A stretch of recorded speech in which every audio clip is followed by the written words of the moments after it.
Juice. Christian. Don't you love when teams want to pay full price for your skills? When they truly believe that you are worth a big contract? No, I hope you get injured again this year. Too far, Juice, too far. Hey, you want to watch some fantasy football, friends? I thought you'd never ask. What's up, fantasy football friends? My name is Carter McCracken. My name is Max Lampkin. And today we're going to be giving you our top 36 running backs for the 2023 NFL season. All right, let's jump into it.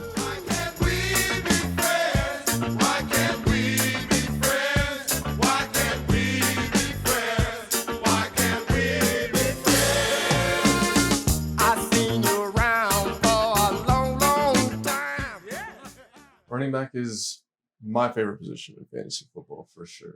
I'm the type of guy that always likes to get a running back early. Starting us off at 1, CMC. Yeah, Christan McCaffrey here. Consensus number 1 pick. Great in PPR formats, great in standard formats. He's going to get those red zone touches. He's going to get those receptions for you. There's really not a lot to say bad about Christian McCaffrey. He's highly valued by the team, which was apparent by his signing. They want to use him. He's got that big play potential with his legs. And then also, I mean, he can be a quarterback sometimes if you really need him to be. They definitely showed that last year. So we really like CMC here. Right. I mean, the only thing that you can be down on him about is the possible injury. That's it. Like, otherwise, there's nothing else threatening him, stopping him from becoming a top running back, finishing as easily a top 5 guy. Whether it's, the receptions, yardage, groundwork, whatever it is, he's undisputed number 1 in my mind. Yeah, great pick there at number 1. All right, at 2, we got someone that I think we're a lot higher on than most people, Nick Chubb, the Cleveland Browns. I have him at 3. You had him at 3. He seems to get it done every year on the ground, and in my opinion, I think this will be his biggest year receiving wise, I've been a guy that stays away from him. Yeah. Because of the lack of receiving work, but there's no one that stepped up as a receiving back on that offense to help him. So I think we're going to see a lot of receiving work not a lot, but to his standards. And then that offense should be slightly more explosive. Deshaun Watson should be fitted in there a little bit better. And then Chubb is just you're getting 5 yards a carry. You're getting usage out of him. Yeah, 1,525 rushing yards last year. No Kareem Hunt back there, so his snap count's going to go up. I mean, there's not a lot bad to say about Chubb. The one thing you could worry about is the usage of his legs. We've seen with people like Najee that stuff can really, degrade you over time. But I don't think he's to the point where he's like too old to make it that big of a deal. He's definitely still got a big year in him. Probably another couple of big years. New offense, as Max mentioned. I think that running game improves. I think the passing game opens up even more opportunity for Nick Chubb. No reason for him to drop below 3 here. Right. So at number 4, we have Saquon Barkley. You had Barkley last year. So got him in the top of the second. Again, like I was saying, deciding between Hurts and Russell Wilson. I was deciding between Saquon and DeAndre Swift. So it would have been a big table turner there. But Saquon was great. Wasn't uber efficient, but also I think this year that offense is going to be spread out a little more with the additions on offense. Daniel Jones should be getting better. I think Saquon is going to have a lot more space to operate, which is really scary because watching him run, it's a beauty. So I think he's obviously one of the guys that is one of the few true workhorses left in this league. You know what you're getting from him on the ground. He's explosive. He's going to score touchdowns, and he's going to get the receiving work. So I think him and Chubb, to me, are pretty good values with where they're going. Late first round, really. I think Saquon's a very safe pick. Yeah, if you're at the end of that first round, beginning of that second round, and you're not going wide receiver, you should be trying to get your hands on either Nick Chubb or Saquon Barkley for sure. Yeah. Another thing I wanted to add, 80% opportunity share. That basically just means that of all the running back work that was done in the Giants backfield, Saquon Barkley did 80% of it. 0 receiving touchdowns and still ended as the RB6. So we expect to see an upgrade of receiving touchdowns. No reason not to love Saquon Barkley this year. That's a great number 4. Yeah, and if you have him on your draft board and people like Ekeler and, even like he's right in that tier. Like it's all interchangeable. I think even with CMC, they're on the same level, really. Barkley, yeah, he's that workhorse that you really want. So we have Saquon, Henry, and Bijan all tied at the same spot. But I'll let you take the reins for Derrick Henry. Yeah, Derrick Henry's my number 1 guy this year. Basically, just a beast. 26% of his snaps, he's going up against a stacked box, and he still likes to rush for over 9,000 yards. He's going to run over your family, so no one wants to tackle him. No one wants to get in front of him. They're going to feed him over, 20 times a game on the ground. He started to see some receiving work last year. Which is scary. Yeah, that's really scary. This guy, he's King Henry for a reason. So, I mean, the only thing I would add to that is Tannehill being back healthy, Hopkins being there on the outside. Again, should have opened up the offense slightly. He was second in rushing yardage, 4.4 yards per carry, which is league average is 4.3. So he wasn't super efficient, but was on an awful offense. I do think, his catch rate was great. He had 41 targets and caught 33 of them. Yeah. So, I have him at 7 personally, and his ADP is 21, which is end of the second round. So if you're someone that you want to go wide receiver first round, and you're still looking, who's that guy that can give me a strong running back? No doubt in my mind, you should be taking Derrick Henry. So I think Henry's a great pick. Yeah. If you want to go with a hero running back strategy where you just take one good guy, I think you could even go with a wide receiver in the first round. And then Henry, as long as he doesn't keep climbing in the draft boards, take him in the second and then go back for another guy in the third that has some good upside. After Henry, we have Bijan Robinson. And Bijan is going to be amazing for you guys. As you said, Ekeler, Bijan, Henry, Saquon, Chubb, CMC, and Pollard, who we'll talk about after this, they're all kind of in that same spot. We think there's really not a lot to differentiate them. We all know how fantasy works. One guy's going to get injured. Another guy's going to, whatever. Something's going to happen. It's going to mix up, but these guys will be at the top, and we definitely want you guys drafting these people first 2 rounds for sure. And then obviously later if that's possible. Bijan, I think he is going to get a lot of work. Last year, the Falcons had 354 rush attempts. So, if he gets somewhere around like a 70% snap share and takes all that, you're getting like over 270 rush attempts. I think that's easily attainable for someone like Bijan in his first year. He's going to be healthy. He's going to be ready. He's going to be invigorated, looking to solidify himself. Big expectations for Bijan in fantasy this year. Yeah, I totally agree. I remember watching him at Texas last year. The guy's just explosive. He easy comparison. He just reminds me of Saquon coming out of Penn State. Receiving, running, elusiveness, body build, everything. In that offense, how they ran last year, being a subpar passing offense and still able to establish the ground game like that, Bijan's going to, I have the second pick in our main draft, and Bijan and Chubb are 2 guys that I'm seriously considering. So that's the upside that I believe that they have. So Bijan, go after him. I would not hesitate at all. Yeah. And he's going to be someone, as we said, that is just going to get so much opportunity. It's hard to pass up. Talk about explosive, though. We got Ekeler next. Target hog. Guy. Touchdown machine. Yep. He does it every year. Do we expect to maybe see a little bit of regression in the touchdown area? Yeah, but we've been saying that for 2 years. So we don't really know. There's nothing to suggest that the Chargers offense will be worse. In fact, it's actually the opposite. Last year he was splitting work with Sony Michel, so maybe someone else comes in. maybe Joshua Kelly gets a little bit more work. We've seen him be explosive in spurts. Right. So as opposed to Sony Michel, who we can just kind of all know what's going on there. He's just Sony Michel. Yeah, Ekeler, we love here at the 6th spot. What do you have to say about Ekeler, about his receiving upside? All right, so I have him personally. So you and I have him ranked a little lower than consensus. Consensus has him at 2. You and I have him at 6. You have him at 5. I think you hit it spot on with the touchdown regression.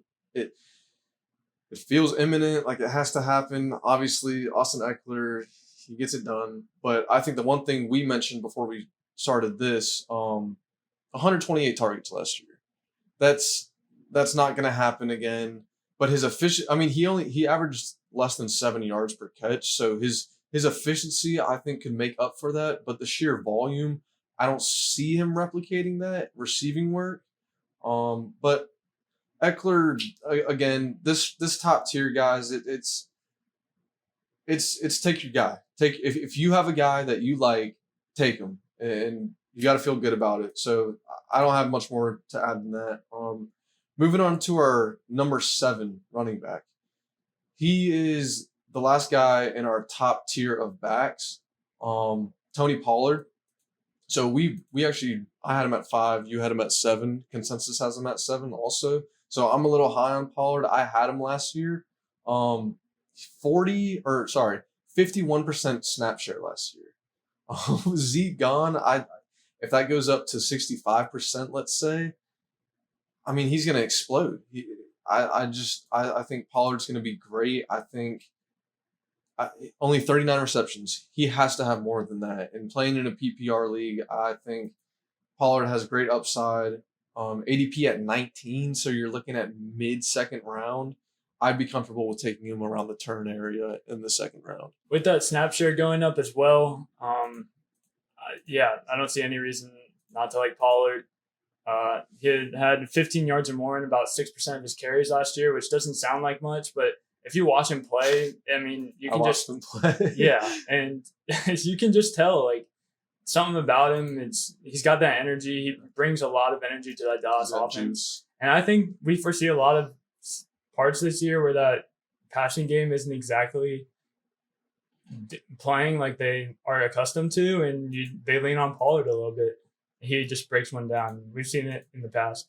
That's he's a good option there. So at number 8, we have Joe Mixon. And what do you think about Joe Mixon? Because I think most people have Joe Mixon a little bit lower than we do. Yes. Here at the 8th spot.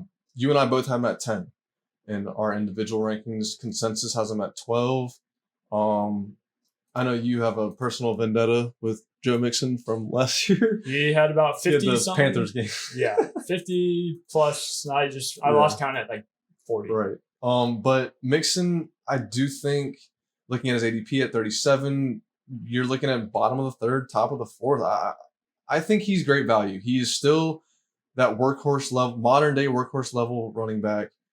He had over 50 receptions, I believe. He had 60 receptions last year. So he's a guy that's going to get receiving work. His efficiency is the only thing that bothers me. I don't know if it's age or that offensive line or what. 3.9 yards a carry.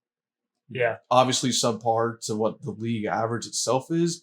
But the scoring opportunity is always going to be there in that offense. The work's going to be there. Volume's going to be there. So I think Mixon is a very safe pick. The ceiling is definitely not explosive, but I do think he's a guy that can give you at least 12 to 15 points, certainly as a floor on a week-to-week basis. Yeah, and something else about Mixon that I'd like to add, 73% opportunity share. Even when it's inefficient, the Bengals do not stray from that run game. They make sure to establish it to open up Volume Jamar Chase, T. Higgins on those deep routes. So, yeah, as Max just said, volume's king. We love those workhorse running backs, especially if you can get them, early in the 3rd round. I think they provide you a super safe floor and then a good upside on a week-to-week basis. We like Joe Mixon here at number 8. And so number 9. Number 9. So tied for 9th we have Rhamondre Stevenson and Josh Jacobs. I think so let's address Zeke. Signed to the Patriots, but you and I both have looked at this as not very impactful considering he only had 6 touchdowns last year. He was one of the, I don't know if it's attributed to him or what happened, but one of the most inefficient running backs in the red zone in goal line work. Again, only 6 touchdowns. So I don't see Zeke as really impacting him, just to spell him, get him off the field. Every running back needs rest. I do think the Patriots offense will be more efficient this year. So I think Rhamondre is going to see same amount of volume. I think he's a guy that could outperform this spot. He finished as RB7 last year. So I mean, I like him. I like him at the bottom of the second. I have no problem with where he's getting drafted. I think he's good value. Yeah, he's definitely great value there. Cool stat I found, he has a higher juke rate than Nick Chubb. And we all see how Nick Chubb just cuts people up. Mondre's got that sauce. We like to see that in a player at 9. Who we got tied with him is Josh Jacobs. This is the rushing leader of last year. Obviously, you get those contract question marks. Yep. But other than that, you really like to have Josh Jacobs on your team as long as he's playing. You know, the Raiders' offense might be a little bit sketchy, so I can see why you would be deterred from Josh Jacobs. I personally probably will not be taking a lot of Josh Jacobs in my drafts. But, you know, as someone that finished as such a high-end wide receiver running back last year, you can't go wrong. Yeah. I think we're on the same. He's not a guy I'm going to have a lot of shares of. The situation on offense scares me with Jimmy G. I don't know what that. There's just a lot of ambiguity there. Also, handcuff alert Jahmyr White. If Josh Jacobs does not play, Jahmyr White is just a volume handcuff. In the preseason, he hasn't exactly been efficient, averaging under 4 yards a carry, but he's a guy that would obviously get work. So keep your eye out for that. But I mean, Jacobs had a great year last year. Obviously, I don't think he's going to replicate that, but yeah, we don't see him being a top 5 guy, but we definitely see him being an RB1. I see him as RB1. Yeah, and where you can get him, I don't see any reason not to. Next, we got Najee Harris. Yep. And this guy gets a lot of work. We expect a little bit of progression in Najee Harris in a better offense. 4th in evaded tackles, 5th highest juke rate, 53 targets out of the backfield. I think we can see that go up a little bit. Mm-hmm. Okay. And, you know, as he just gets further and further away from his big injury, you gain more confidence in it. And I like to see Najee Harris here. Right. So personally, I have Najee at the RB8. Consensus has him at 10, ADP 26. So I think I like Najee. This offensive line is fortified. Offense should be more spread out. I think we'll see efficiency in his career for once. Has been a subpar guy in terms of yards per carry. I think the receptions go up. I think the yardage goes up. I think efficiency goes up. So he's a guy that I'm looking to outperform his ADP for sure. I have him as a value pick as a running back. If you can get him in the top of the 3rd, I think that's a good pick. I think he's safe. I think he has a floor. Jalen Warren might be a pest because Jalen Warren's pretty talented. I can't take that away from him. But I think Najee, I like him a lot where he's getting drafted, and I think he's going to perform. Yeah, certainly. I also think that he's going to be great. Jalen Warren's one of those guys I'm giving a dart throw towards the end of my drafts. Agreed. Simply because Najee has had that injury history, but that's not something you can calculate when you're going into a draft. You want those guys that are going to give you a good floor and good upside, and he's going to give you both. That's what you love to see in fantasy, workhorse type of guy. Next, we have Jahmyr Gibbs, 5 touchdowns of 20-plus yards in 2022 with Alabama and 8 in 2020 and 2021 with Georgia Tech. Out of the backfield, receiving out of the backfield. In PPR, this guy's great. He's probably up there at number 10 maybe. I mean, he's going to be someone that climbs the rankings this year. Yeah, I mean, for sure. I have him at 9 in my rankings. His consensus right now is 8. It's 16. We saw this offense support 2 running backs last year when Swift was healthy. So I like Gibbs coming. I mean, they spent the number 12 pick on him. You don't spend the number 12 pick on a guy to let him sit on the bench, So I think the receiving upside, he's Alvin Kamara basically. That's how I view him. He's explosive runner, explosive receiver. You'll see him in the slot. You'll see him in the backfield. I mean, the kid's gonna get usage. I like him at the 2-3 turn personally. He's going slightly below that. I'm on the rookie Bijan Gibbs train, so I go for him, go get him. He'll be explosive in PPR. Yeah, I love rookies as well in my drafts. They're just so exciting to watch. I had Breece Hall last year, and for a little bit, I was just on cloud 9. I mean, dude, he was I believe 6th in fantasy points per game. He was averaging 16 points a game. Yeah, guys, I had Ekeler and Breece last year, and I was just tearing up the league. And then Zach Ertz and Breece got injured in back-to-back weeks for me, and it kind of fell apart from there. I ended up with 3 tight ends on my roster. Yeah. But, so we like Jahmyr Gibbs there. Absolutely. Love to see that upside, something that we will continue to push throughout the fantasy preseason. That's something you just want to look for in drafts. Next, we have Jonathan Taylor. This is a guy with a lot of question marks this year. The Colts organization is one that I like to stay away from personally. Peyton Manning was a thing of the past. I think we can all just forget those days. And, other than that, I don't have much to say about Taylor. I'll put it like this. Consensus has him at 8. ADP is 15. Above Tony Pollard, believe it or not. Yeah. And that, I mean, you got to ask yourself when you're drafting, where's the upside? You got Anthony Richardson starting. He's going to vulture touchdowns. Yeah. He's 6'4", 240 pounds. They're going to use the guy on the goal line. So that right there caps his upside. And then being on a crappy Colts team, like you're saying. Yeah. I mean, I can see the idea for motivation there because of I don't know as an owner how you come out and just say we're not going to pay our running back. And then, I don't know. There's just a lot of dismay there. But Taylor, I won't have shares of him. I would not be confident in drafting him. But it's just kind of hard to rank him any lower than this. Yeah.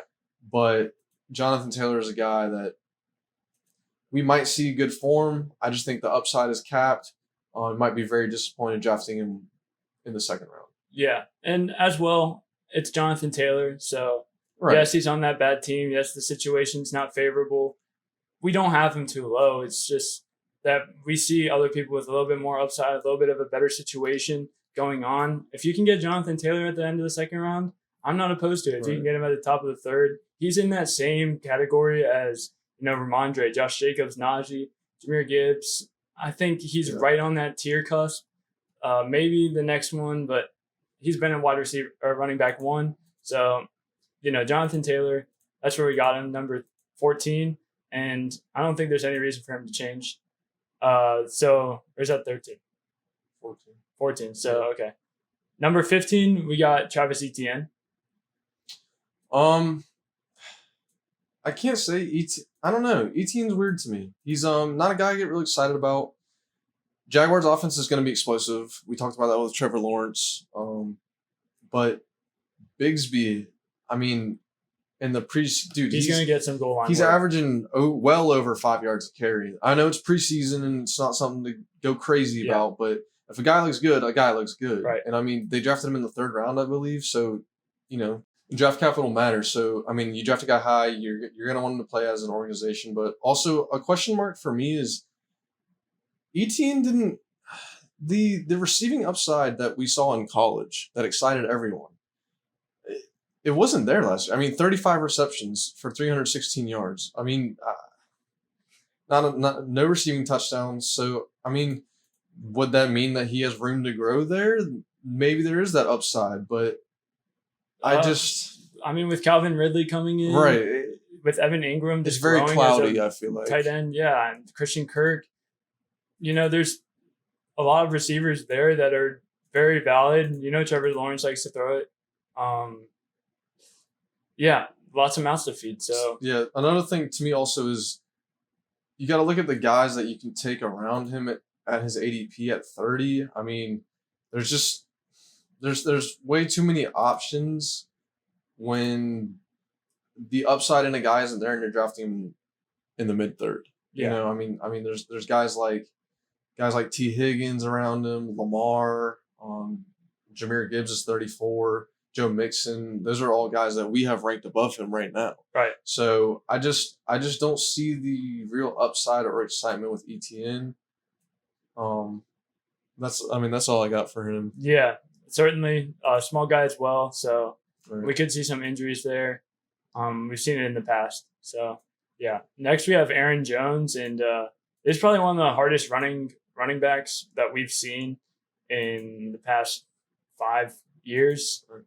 He's got a new offense, so it's still to be determined how that works out. You see AJ Dillon, and he's just always lurking. I think there's going to be a time where AJ Dillon takes him over. Maybe not this year, though. Maybe this year towards the end of the season. Aaron Jones certainly is someone, though, that you can roster. I've had him before, and I will say he wasn't exciting to watch. He will have those games that give you 40 points. Dude, if he's playing on like Monday night or Sunday night, I swear he always goes off for 150 yards and like 2 touchdowns. Every time. I swear. Yeah. Aaron Jones, though, it's hard because I feel like he ends up at top. You know, he's always a running back 1. I would certainly be confident drafting him at his ADP around the late 4th. If you're getting him as your RB2, I certainly have no problem in that. Right. So I think the value is there where he's getting picked. I personally have him at 13. You have him at 17, which is where he's at in consensus. So I'm a little higher on him, but I think they're going to try and establish the run. And I know AJ Dillon is that kind of bull-nosed guy, but I think Jones is a great change of pace. He can do pretty much everything. I think he offers you a fair amount of upside for where he's getting drafted right before the infamous RB dead zone. Yeah. So I think Aaron Jones is a good guy to take for where he's getting drafted. Again, value is everything in your draft. Got to look at your board, look at your team, what you need, that sort of thing. I mean, I have no problem with Aaron Jones. Yeah, certainly. And then, so next, 17, we have your guy, Breece Hall. Yeah, so I already talked to you guys about this. He broke my heart last year, but he's my breakout candidate again this year. I think going right back to it. Yeah, I think they've invested so much into this offense this year that Dalvin Cook is just that assurance that if Breece Hall is not that guy, they have Dalvin Cook. And yes, you'll probably see a split there, pretty heavy. You also saw that at the beginning of last year with Michael Carter and Breece Hall, and by week 6, Breece Hall was just that guy. So, I think it's going to happen again, probably a little bit later in the season. Dalvin Cook's a little bit older. You tend to see those running backs wear off as the season goes down. Yeah, they fan out a little bit. So Breece Hall's a guy I love here at 17. Personally, I have him at 14, but yeah, this is probably getting to that zone of the RB2. I'd say Aaron Jones is in there, maybe even Etienne as an RB2. I could see Etienne in some cases being RB1, but as we mentioned, Tank Bigsby is going to bring a lot of question marks to that. So yeah, I'd say we're in that running back 2 zone right now, and Breece Hall is certainly a running back 2 that I would love to have. Yeah. I mean, there's no denying the talent. It's just historically we see guys come off of ACLs the very next year. It's rough. Like with what we saw with Saquon 2 years ago, which made everyone scared to draft him last year. Yeah. But the thing that scares me, dude, is his ADP is 35, which I guess is bottom of the 3rd. Like you're saying, if you get him as your RB2, I can do with that because he is already practicing. He's already looking to play. He doesn't really have much handicap on him. So I think it's there. I think the opportunity is certainly there and an explosive offense versus what he was dealing with last year. So, I mean, I'm not super excited about Breece Hall, but I think he's a good pick, safe pick. I think it'll be interesting to see how him and Cook split this year. Yeah, certainly will be. We'll keep you updated on Breece Hall, obviously. In my opinion, he'll be all over the fantasy news, but we'll wait to see what happens. Him and Rodgers and Garrett Wilson, right? Yeah. Everyone on the Jets. In fact, the Jets defense will probably get you 40 points a game. So next we have Dameon Pierce, and this is a guy that I thought was pretty exciting last season. Yeah. I think only 5 rushing touchdowns, something like that. Yeah, 5 rushing. I think 5 overall touchdowns last year. Obviously got injured within the season, but he's a guy that I would look to. Certainly, if you can get him at RB2, you're gonna feel pretty good having him there. Yeah. Dameon Pierce got injured towards the end of last year. He was having a good year on a terrible Texans team. He was good, efficient. Signing Devin Singletary, I feel like he might be a pest. But otherwise, Pierce, I think he's fairly ranked right here. I worry about the upside on that offense. Yeah. That's another thing. But Dameon, you go for a guy in a better offense, in my opinion. Yeah. But Dameon Pierce, I think he will be solid. It's hard. I don't know. He's hard for me to really judge because he was very good, but upside lacks. Floor could bottom out, but he's a talented guy. I mean, he was second in missed tackles forced behind Nick Chubb, who obviously seems to lead every running back stat. Mm-hmm. So Pierce, the talent's there. It's just a matter of the efficiency of that offense as a whole. Right. But moving on, next guy is a guy that I'm pretty high on. I think he's a great running back too, especially if someone like you goes strong receivers in your first few rounds. Right. Miles Sanders. I think he was 5th in rushing yardage.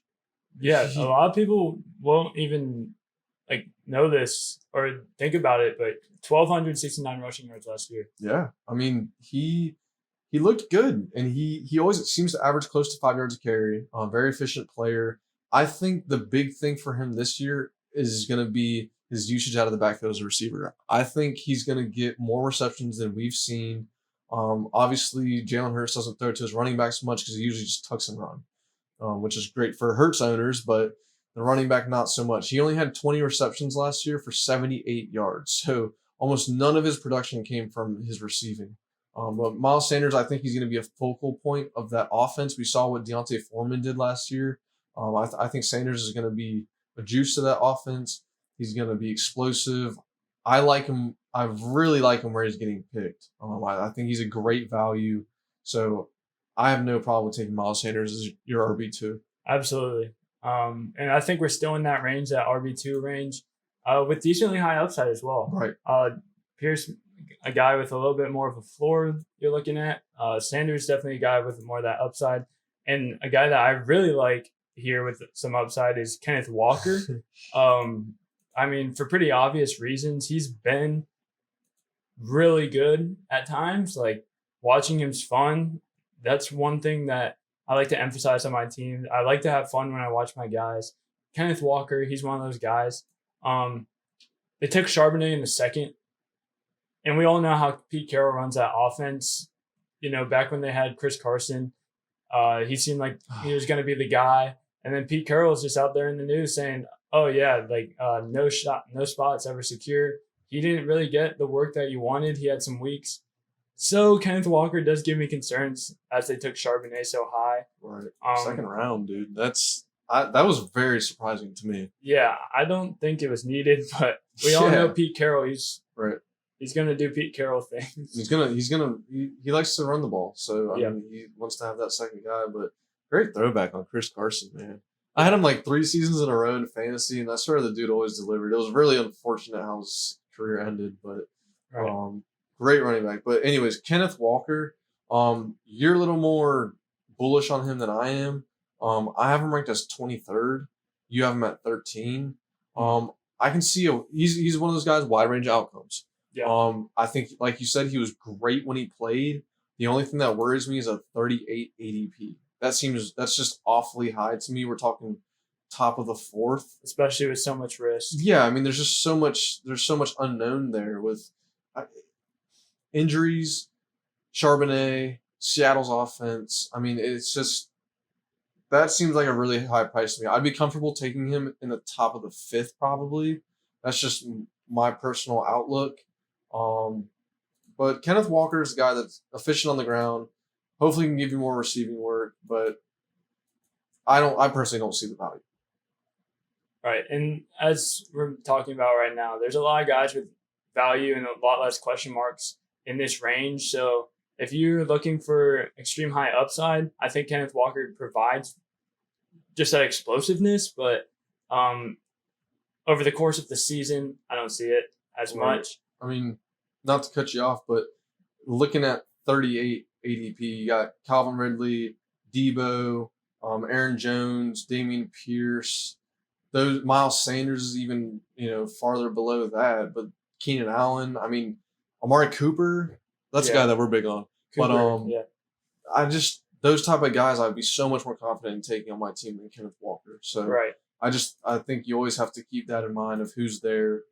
But yeah, Kenneth Walker's our number 20 running back. So at 21, a guy that you like a lot in your zero RB strategy. Yes. Alexander Mattison. So I've been drafting a lot out of the 4 position. That's where I'm going to be in my main league this year. And I really like these guys as just back-to-back running backs in the 4th or 5th and 6th round. So Alexander Madison's one of those guys I'm targeting. Cam Akers, who will be coming up, he's one of those guys I'm targeting. James Conner, people like that. I think they're great if you want to go wide receiver, tight end, QB, wide receiver, QB. If you're missing out on a running back in the first 3 rounds, these are guys that you should target. Yeah, and Alexander Madison's proven himself when he gets that workhorse role. We've seen when Dalvin Cook's injured and he stepped up to the plate. I've had him in those moments, and he always delivers for me. I think he's going to have a good workload this year. You got anything else to say about Alexander Madison? No, I mean, I think he hit it. They drafted Dwayne McBride out of UAB, and they have Ty Chandler from North Carolina, but they haven't. Usually, you go and sign a vet or something to help spell your young running back. But I think Madison is a guy, like you're saying, where he's getting drafted 57, so low 5th. I think he's a guy you definitely take a pick on. The upside's certainly there in that offense. But yeah, I mean, other than that, I got no problem with him. Absolutely not. Next guy we got is J.K. Dobbins. This guy is going to come off an injury. He will be sharing snaps with Gus Bus. And I think he's got more upside than Gus Bus. But yes. Gus Bus is the Gus Bus. Not that has anything to do with J.K. Dobbins. He does have a little bit more receiving upside. Right. He's got a little bit more explosiveness to him. I don't think he gets as much goal line work, as much short yardage work. But we've seen him in that role, and he does fine. He's a running back I'm really confident about with the upside if he can stay healthy. Yeah, I mean, that's basically the only question we have, because it's like every time he plays, he's very efficient. We know that Ravens offense as well. Yeah, I mean, especially with how we're projecting Lamar this year, that offense is going to be moving. So if Dobbins stays healthy, I mean, his outlook is pretty good. I have him at 19. Consensus has him at 21. ADP is 52, so you're looking at top of the 5th. I really have no issue with that. It's just how much do you perceive the risk to be? So I think J.K. Dobbins, I mean, I can certainly see 1,000 yards in a season. But I think he's on a good offense. He's a good back when he plays. Injury is about the only question I have for him. Right. Yeah, I think that's the only thing we got about Dobbins. Even with that snap share, I think he's a highly efficient back. Yes. He'll be just fine if he stays healthy. Next, we got Cam Akers, who I just mentioned. 61.5% opportunity share out of the backfield that season, and we didn't even really see him come on until the end of the year. Right. I'm projecting a much, much better Rams offense with a healthy Stafford, with a healthy Cup. Provided those two stay healthy, I think we see him high flying again. I think Akers gets a lot of goal line work. He had the most stacked boxes against him last year. I think maybe it opens up a little bit with the play action potential in Stafford. We've seen him do that throughout his career. Right. And especially with Cup, like you got to put at least like 3 guys on him. And Yeah, so Akers here, I love in the 5th round. I think you can take him as a solid RB2 still. Right. I mean, if your receivers are flooded and you're looking for an RB2, because, I mean, this is a guy that he could arguably end up as a workhorse. I think he gained McVay's trust back at the end of last year. He was a beast at the end of last year. Oh, yeah. So I think he's a guy where if you're kind of choosing between these guys like Kenneth Walker, Mattison, Dobbins, Akers, Javonte Williams, James Conner, I think Akers and Conner are 2 guys that have workhorse potential. But I think Akers is a guy that has upside. We saw him go to work at the end of last season. I think if that Rams offense is healthy, they'll be explosive. There will be opportunity.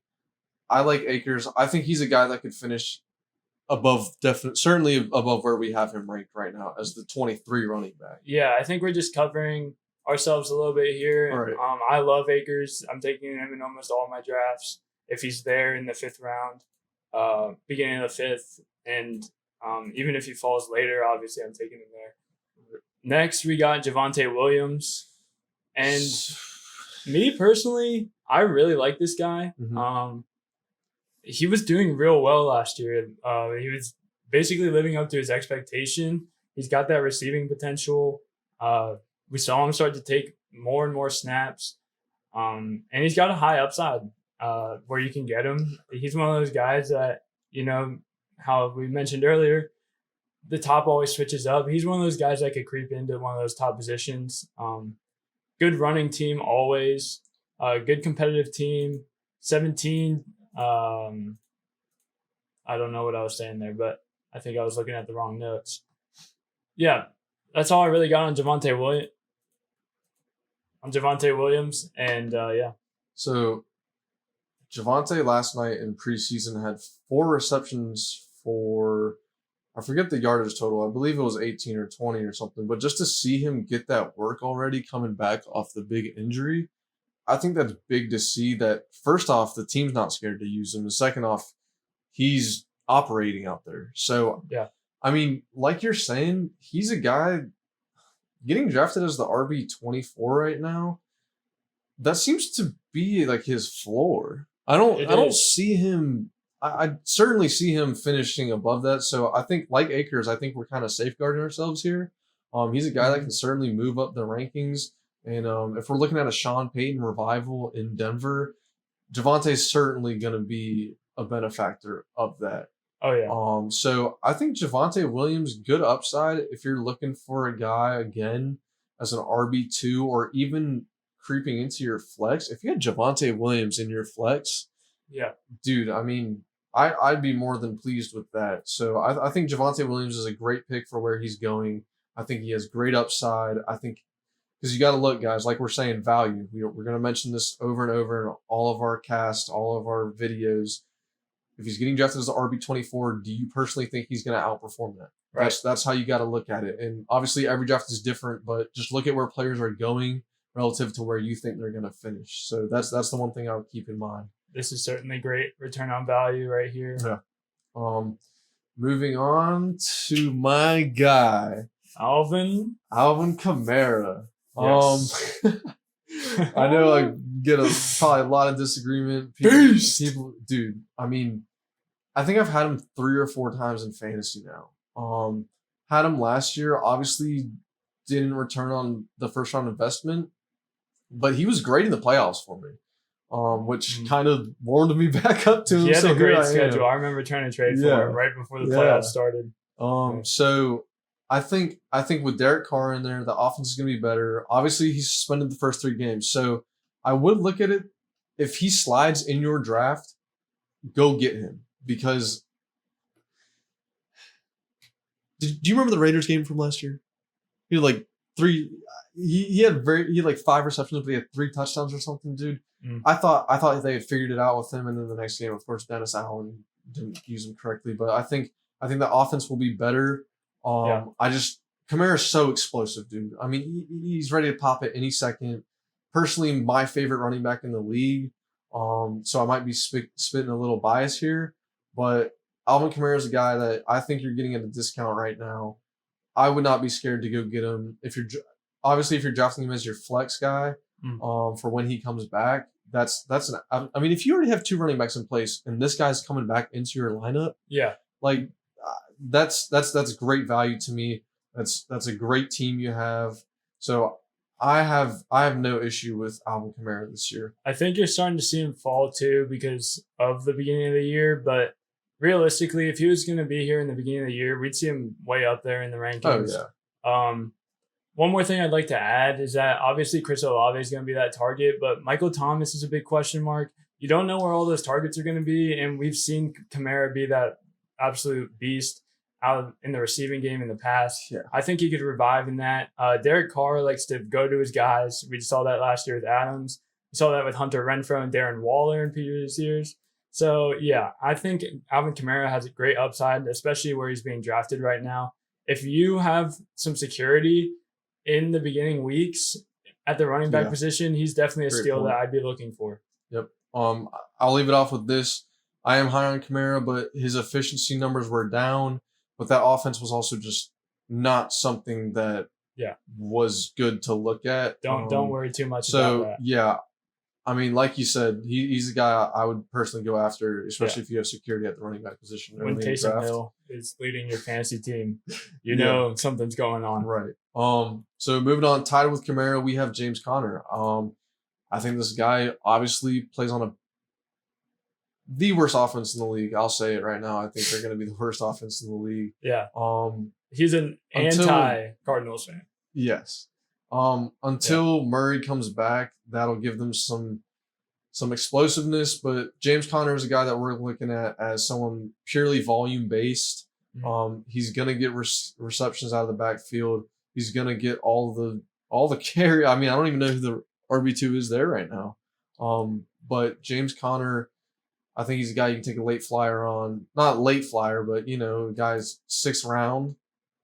He's got a 65 ADP, so you're looking at the 6th round right now.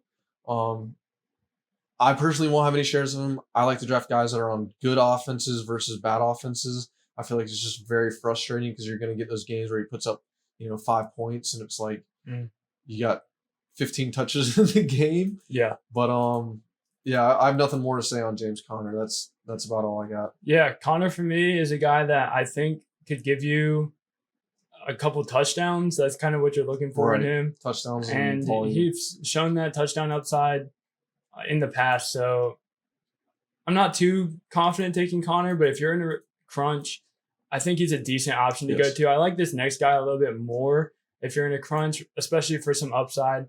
Last year really found his place in the offense towards the end of the year. I think he's good for a couple of top 10 running back finishes this year. Yes, I highly agree. This guy's Isaiah Pacheco, and he doesn't exactly have – he has a little bit of a I just said he has upside, and he does. But he also has a handicap in McKinnon. I think Isaiah Pacheco is a very valuable bench piece for you. Also, it could be slotted in at your flex position. He's got some potential, and if McKinnon gets out, I think his potential to be a top guy on a week-to-week basis really – or on – a basis of matchups goes up. Right. I would say Pacheco is yet another guy where it's like if you have security at that running back spot early in the draft, you can get Pacheco as your first bench guy or your flex guy.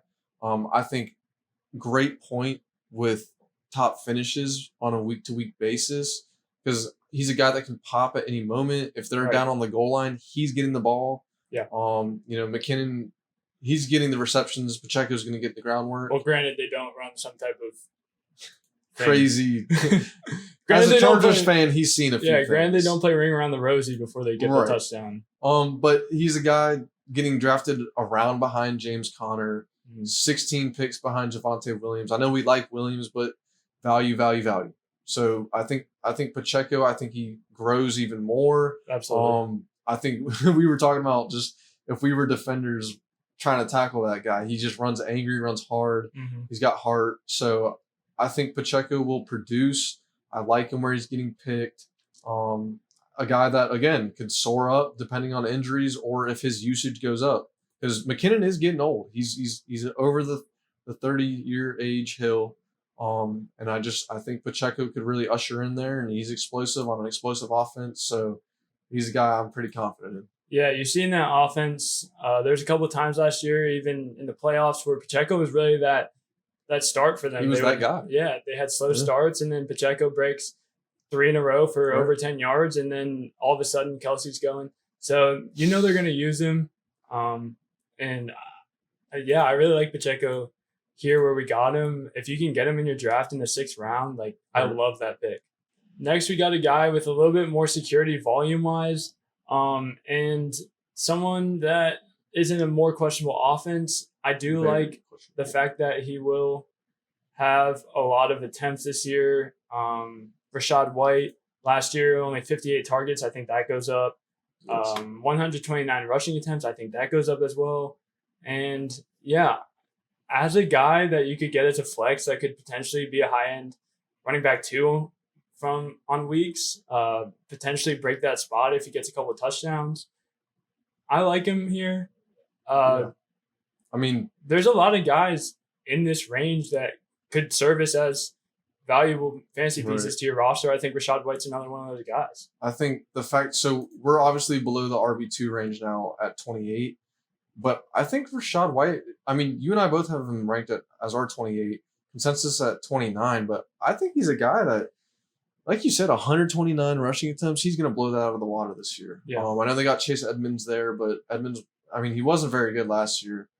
If he's not stealing a bunch from Connor, he's not going to steal a bunch from White. Right. So, I mean, I think Rachaad White is a guy that certainly has upside on a bad offense, but, I mean, they have good people in place. It's just the quarterback that we're worried about.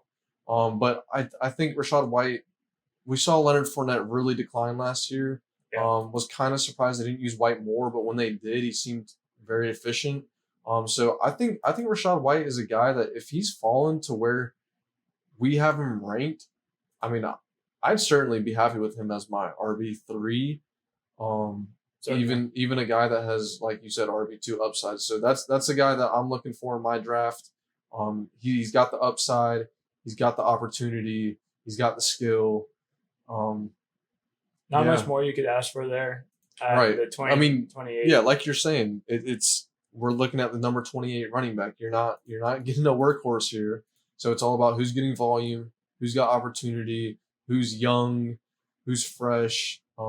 He checks all those boxes. Yeah, and I think that kind of leads us into our next guy. Number 29, James Cook. He's someone. So I have him ranked 1 above Rachaad White. Going about 10 spots after him, but I think he does come with a few more question marks because I feel like every year we try to push the narrative on a certain Bills running back, and it never pans out. Singletary had some decent floor games last year, right? And Cook probably ends up having that same type of outlook, unless you see something big changing in that Bills offense. Yeah, I mean the only thing I like is they signed Dameon Harris from the Patriots, but Harris he's already hurt, so he's hurt all the time. They have Latavius Murray, who seems to finish as an RB2 every year somehow. But James Cook is a guy who I think is going to get a lot of receiving work. Very dynamic player, 2nd year in the league. The type of guy I think you and I both like in later rounds. Yeah. Young guy, receiving opportunity, in an explosive offense. So all things that kind of check boxes for us that we're looking for in later rounds with running backs. I think he can hopefully take that step as the solidified RB1 versus the sort of revolving door rotation that we've seen in years past. Absolutely. Yeah, James Cook is a guy that I'm not afraid to take later in my drafts. I think that you can take him with some hope that you get a good return out of him. I wouldn't make my expectations too high. As we all know, Josh Allen's going to steal a lot of that rushing work. He likes to air it out. So he's not a bad pick. I like James Cook there. At number 29, we have Max's 1st round pick. It was David Montgomery. That's what I've been telling all my league mates because I'm not telling them what I'm doing because I personally don't know what I'm doing. Yeah, he's got the 2nd pick. And, I mean, there you're basically just stuck with a bunch of studs. Right. It's a good problem to have. Yeah, it's a good problem to have. So if you don't want to have that problem, go with David Montgomery. Yeah, just take David Montgomery at 2 and, leave it up to everyone else. You didn't pick the wrong guy. You just went with a different strategy. Right. David Montgomery here. You can start us off with him.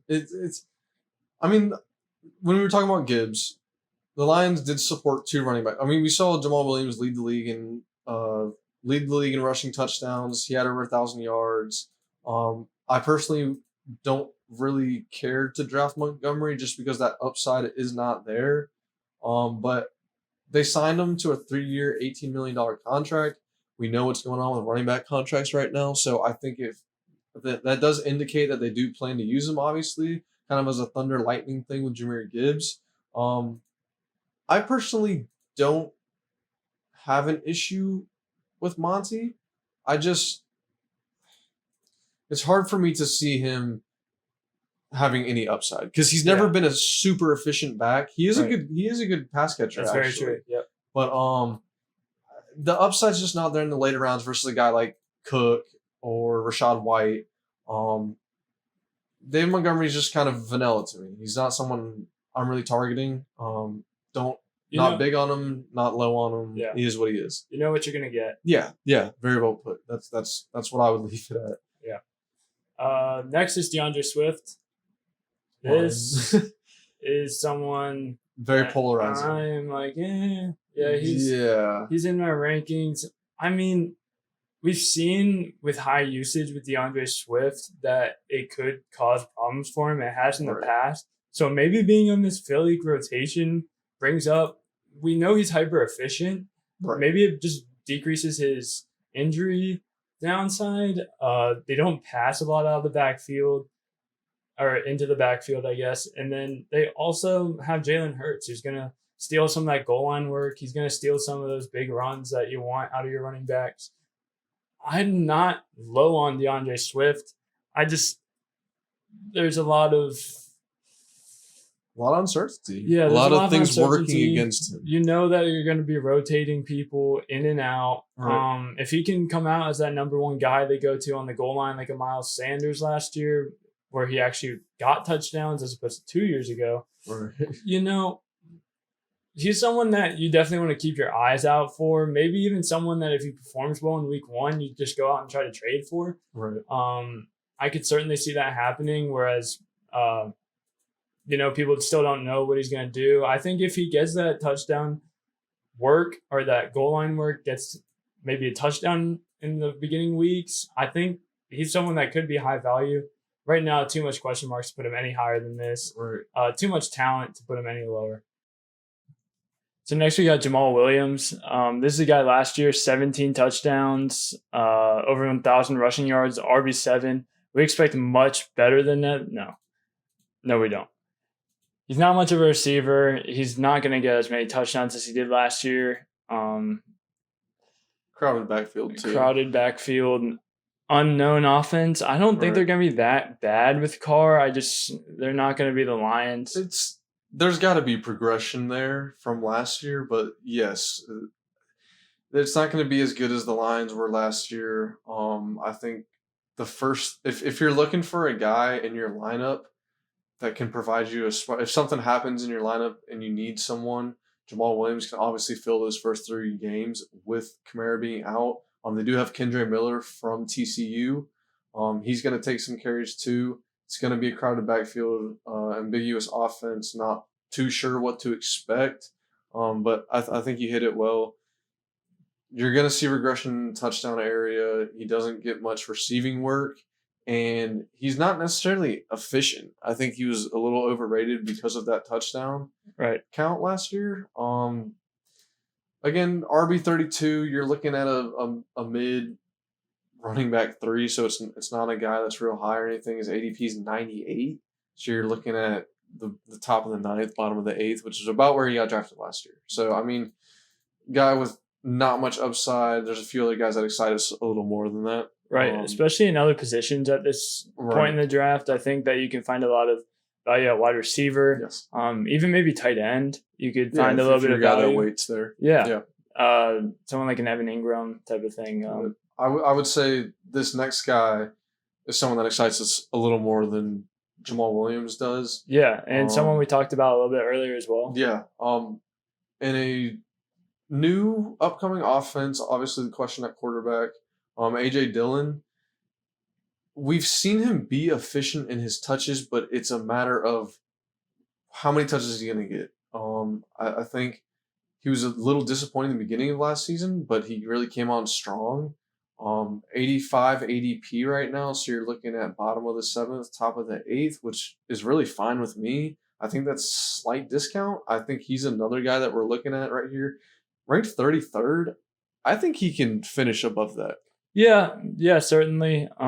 Especially if anything happens to Aaron Jones, he automatically slots into high-end wide running back 2. Maybe even low-end running back 1 on certain weeks, on certain good matchups. Yes. Yeah, AJ Dillon's a guy I like late in drafts. Something you want late in drafts is high upside, as we always bring home, and as well good handicaps. There's a couple of those that you'll find around this range that I really like. And AJ Dillon there at 33. Nothing more to say about him. We all know the potential he has. So it's just a matter of if it plays out this year. All right. Next guy, tied for 34th. My boy, Antonio Gibson. Yeah. Obviously in Washington, I do think there is a little bit of uncertainty with just the new offense with Bieniemy coming over from Kansas City. You got Sam Howell at quarterback. I think Sam Howell has legit arm talent. I think he can be a quarterback in the NFL. To me, there's no way he can be worse than what we had last year with Wentz and Heineke. Right. I think there's a step up there, and Gibson, to me, is the guy to get in that backfield between him and Robinson, especially in PPR leagues, and that's what we're referring to in our rankings. So Gibson is a guy comparable. I think he's going to be better than what McKinnon was last year. Obviously, McKinnon exploded at the end of last year, but I think Gibson will be able to form some consistency. I think he'll run the ball better. I think he'll catch the ball better. I think they'll finally use him like he's supposed to be used. He's a guy that I would certainly target over someone like Jamaal Williams. I think Gibson gives you some good upside, especially if something happens to Robinson. He's clear-cut RB1 in that backfield. Yeah, for some reason they were kind of going away from him a little bit last year. I don't know why. He seems to be a pretty good guy. Maybe it's some locker room stuff. But when he's playing, he plays well. We've seen him with some top finishes in some weeks. We've seen him as a running back 2 in the past. And I think he's still got that upside. Next, we got Dalvin Cook. High value handicap guy. Probably beginning of the year is going to see more work than he will towards the end of the year. But late in the draft, I think you can find some good value here.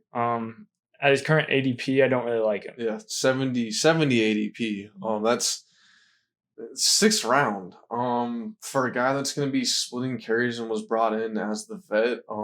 We talked about Breece Hall earlier. He's a guy that we think can definitely outperform where we have him ranked. Outperform his ADP. So Dalvin Cook is a guy. I think if you draft Breece Hall early, but even then at his ADP, I'm not drafting Dalvin Cook. Yeah. Personally, I'm not going to have any shares of him. Recommend stay away from Dalvin Cook. I think that's a guy, someone in your league, let someone else go get him based on his name. Mm-hmm. If you're with some new guys and they see Dalvin Cook in the 6th round or something, their eyes are going to be bulging going to get Dalvin Cook when he's not. It's not the same situation. Yeah, it's not the same situation we're accustomed to. Yeah. I think we know the back he is. This isn't a knock on him in real life. It's just not the fantasy situation that we like to see. Right. Next is one of my favorite guys to draft this year, Elijah Mitchell. We've seen CMC have injuries in the past. Obviously, you don't wish that on anyone. You don't draft for injuries. Right. But he is a guy that you like to have on your team just in case CMC were to go down. He's even a guy that you could flex in certain positions with certain team layouts on a weekly on a good matchup basis. He did well last year. I don't see him going anywhere. He's a guy that could potentially provide a good floor depending on how that offense plays out. I think we've seen Shanahan use two running backs before efficiently. And especially at, like you're saying, man, at a 121 ADP, that we're talking 11th round there. That's top of the 11th, bottom of the 10th. I think he's a guy that he's a dart throw guy for you and I know that. He's an efficient runner. We've seen that before in this offense, so he's comfortable. He's been used. He has the trust there. And certainly, like you said, one of the top handcuffs. Yep. Next guy is also our final guy, Zach Charbonnet.